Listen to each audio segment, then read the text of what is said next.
Hi everybody. Assalamu alaikum warahmatullahi wabarakatuh. Let me introduce myself. I am Ahmad Rizki Pranata, with the student ID number 234111015 from class MNJ23C. On this occasion, I will be presenting material for the Organizational Design course, with the topic of organizational development and culture. Friends, in the modern world of business and management, an organization cannot simply focus on structure and strategy.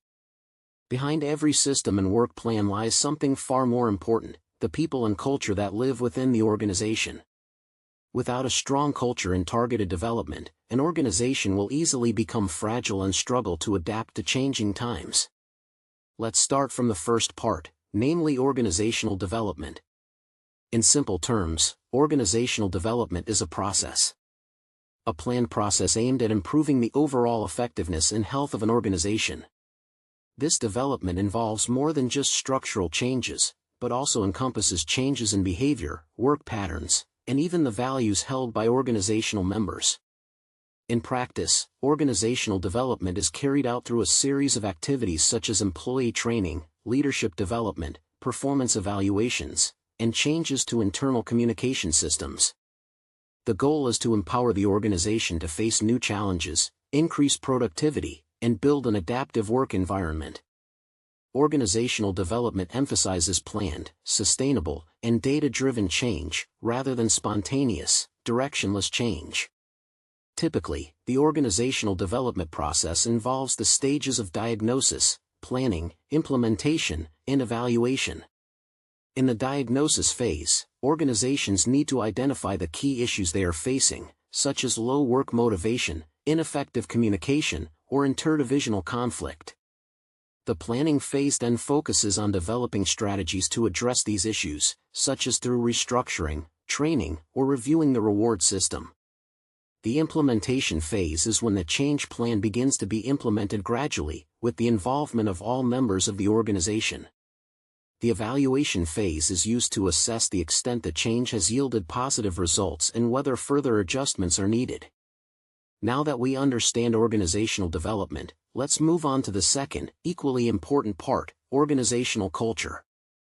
Organizational culture is a system of values, beliefs, and norms held by members of an organization that guides their behavior. This culture can be seen in how employees interact, how decisions are made, and how the organization addresses challenges. Organizational culture is formed over time, influenced by history, leadership, and the work habits that develop within the organization. Adopted and basic assumptions. Artifacts are tangible things like logos, work attire, or office layouts. Values reflect organizational principles like teamwork, innovation, or honesty. Core assumptions are beliefs ingrained in members of an organization, such as the belief that the customer always comes first. Transitioning to the next discussion, we need to realize that organizational development and organizational culture are closely related. It's possible for an organization to develop without paying attention to its culture, and vice versa.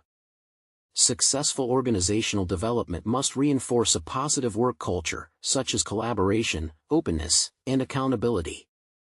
Conversely, a strong organizational culture will provide a solid foundation for any development efforts. For example, companies like Google and Toyota are often cited as successful examples for their ability to integrate a culture of innovation with continuous organizational development.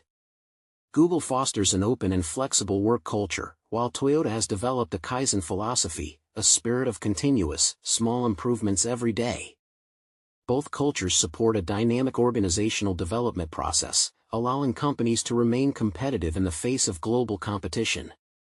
However, it is important to remember that changing organizational culture cannot be done instantly. Visionary leadership and effective communication are needed to ensure that all members of the organization understand the direction of change and actively participate. Leaders must be living examples of the values they wish to build. For example, if the organization wants to grow culture of integrity, then leaders must demonstrate honesty in every action. Furthermore, developing an organizational culture also requires consideration of the local and social context. Every organization has unique characteristics, so the work culture of a technology company may differ from that of a government agency or social organization. The key is to instill values relevant to the organization's vision and mission and ensure that these values are consistently applied in the daily workplace. In this modern era full of change, organizations must be able to adapt quickly to technological developments, changes in consumer behavior, and dynamics. In closing, I can conclude that organizational development and culture are two complementary things. Therefore, it is important for every organization to balance between innovation and tradition, between change and core values. Upheld. In this way, the organization not only survives but also develops into a resilient, adaptive, and meaningful entity for all its members. Thank you for your attention, everyone. That concludes Wassalamu alaikum warahmatullahi wabarakatuh.